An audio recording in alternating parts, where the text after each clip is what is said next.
Sizlarga bu ikkita eng mashhur qilib penkam haqida ma'lumot berib o'taman. To'liq ma'lumot berib o'taman.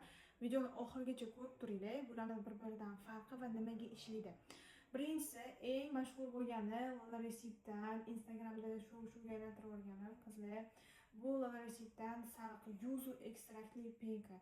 Buni tarkibida vitamin C, AHA va Xlari bo'lganligi uchun bu ko'proq yog'li yuzga yaxshi tushadi va vitamin C bo'lganligi uchun yog'li yuzni kontrol qilishga yordam beradi. Yuzdagi ugrilarga, poralarga, qora tochkalarga, yuzni xirlashi, dog'larga eng ideal penka bu qizlar. Yuzdagi ugrilarni yo'qotishga ham yordam beradi.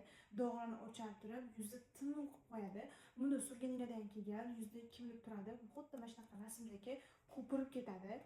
Oppoq ko'pik bo'lib ketganidan keyin yuzni ishqalagandan keyin bu yuzni ham peeling, ham skrab, ham enzimga o'rnida o'tadigan uchtasi bittada. Gidrofilka ham shart emas, makiyajlarni ham zo'raytirib beradi. Yog'li yuzli, o'ta yog'li yuzli har kuni kechqurun ishlatsanglar bemalol teringni ko'taradi. Ya'ni teringlar turiga qarab biz o'zimizni tanlab beramiz. Lekin ugrili yuzligi ham, dog'i bor, yuzi xarlashgan yuzligi вообще zo'r bo'lib ketgan. Imash oqargandan keyin yuzlarni shundoq ishqalaysizlar, ko'piga bijirlaydi, keyin yuvib tashlaysizlar. O'zi siqqaninglarda ham ichidan mayda marmeladchaga o'xshagan quyuqqina narsasi bo'ladi buni. O'shani surasizlar. Xullas, bu mana shunaqa original bo'lgan, vegan sostav bo'lgan, sostavi toza, halol bo'lgan penkamiz.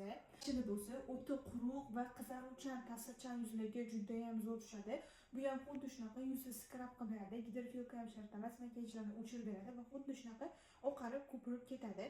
Quruq yuzga surganingizda ko'pirib, jillarib ketadi.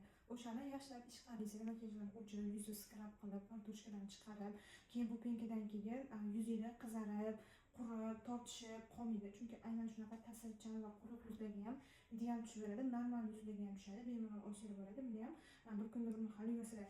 Aytgancha bu penka emas, yuzga har kun ishlatish mumkin emas deganlar adashasizlar. Shaxsan o'zimga sarig'i ideal tushadi. Mening kojam yog'li va men o'zim bir kunda 2 mahallab ishlatgan paytlarim bo'lgan. Aytganimdek o'ta yog'li yuzlar har kun ishlatsanglar bir kunda bir mahal bemalol bu ko'taradi teringlar. Buni o'sha aytganimdek quruq va ta'sirchan yuzlarga yaxshi. Ikkalasi ham do'konimizda bor, bemalol xarid qilsangiz bo'ladi. Originallarini adashib qolmanglar, boshqa joydan xarid qilib, qizlar bu 100% originallar. Va koreyskiy vegan sostav. Buyurtmalarimizni tagida opsioniyada nomer qoldiramiz. O'sha nomerdan bemalol zakaz qilsangiz bo'ladi. Telegram kanalimizga ham qo'shilib olsanglar, bu yerdan boshqa produktlar ham bor. Ya'ni penka, serumlari, yana kremlari ham bor bularning.